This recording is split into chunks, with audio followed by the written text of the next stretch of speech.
সৰ্বপ্ৰথমে দিব্যাঙ্গ ডেভেলপমেন্ট সোসাইটিৰ জন্য একটা জোৰে হাততালি হওয়াৰ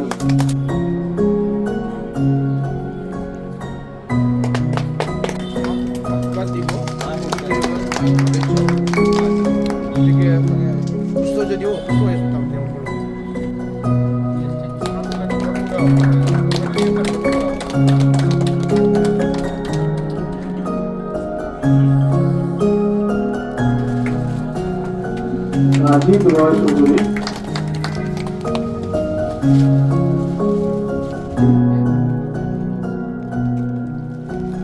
বাপ্পন সিং আজি ইয়াতে যেটো আমাৰ দিব্যাংগসকলৰ যেটো এটা বিশ্ব প্ৰতিবন্ধী দিৱস যেটো হৈ থাকে তাৰ লগতে সংগতি ৰাখি আমাৰ লামডিঙতো আয়োজন কৰা হৈছে।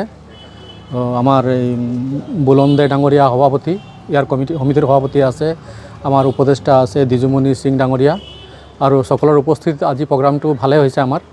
আৰু ইয়াতে আমি মানে বহুখিনি কম্বল বিতৰণ কৰিছোঁ আমাৰ বিকলাংগ ভাই বন্ধুসকলৰ মাজত। আৰু তেওঁলোকৰ বহুতখিনি সমস্যা আছে, এই সমস্যাখিনি আমি বিতংকৈ আলোচনা কৰিছোঁ। আৰু আমাৰ দিজুমণি সিং ডাঙৰীয়া তেখেতে এইটো সম্পৰ্কত মানে আমাক বখলাই কৈছে, আৰু সেইটো হিচাপত যি ব্যৱস্থা ল'ব লাগে আমি এইটো অদূৰ ভৱিষ্যতত ল'ম। আজি আমাৰ দিব্যাংগ ডেভেলপমেণ্ট ছ'চাইটিৰ পৰা এটা সৰু মৰু বিশ্ব প্ৰতিবন্ধী দিৱস এইটো প্ৰগ্ৰাম কৰিলোঁ, যিটো সাৰা ৱাৰ্ল্ড কৰি থাকে। তো আমাৰ লগত চেষ্টা কৰিছোঁ যে আমাৰ দিব্যাংগ মানুহৰ কিবা কিবি দি কেনে অকণমান সহায়তা কৰি থাকোঁ। আৰু আমাৰ যেহেতু ৰাজীৱ ছাৰ আমাৰ এইবাৰ আমাৰ বহুত সহায়তা কৰিছে।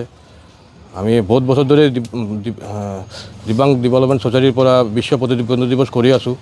কাকো কেতিয়াও পোৱা নাই আমাৰ ইয়াতে। আমাৰ দিজুমণি সিং ছাৰ প্ৰত্যেকবাৰ আহে, আৰু এইবাৰ ভাল লাগিছে যে আমাৰ ৰাজীৱ ছাৰে আমাৰ সহায়তা কৰিছে। ৰাজীৱ ছাৰে এটা কথা কৈছে যিটো আমাৰ ছ'চাইটিৰ ৰেজিষ্ট্ৰেশ্যনটো ঠিক কৰি দিব, এতিয়াই আমাৰ দিব্যাংগৰ বহুত খুচি হৈ গৈছে। তাৰ কাৰণে যে এইটোৱে যে আমাৰ যিবিলাক অৰুণোদয় এটা বিকলাংগৰ যিবিলাক আগতে অৰুণোদয় পাইছিলে এইবিলাকো কাটি দিছে। আগত আমাৰ যিটো আছিলে কি আছিলে নামটো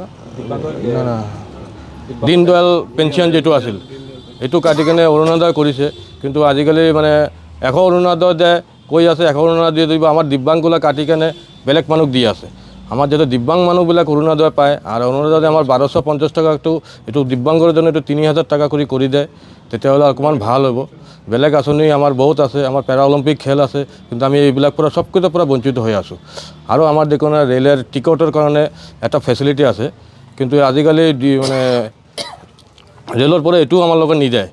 এইটো বোলে 100% হ'ব লাগে, কিন্তু আমাৰতো 100% নাই। বিকলাংগতো বিকলাংগই হয়। আমাৰ 40% পৰা 100% যিটো বিকলাংগ এইটো কাৰ্ড দিব লাগে।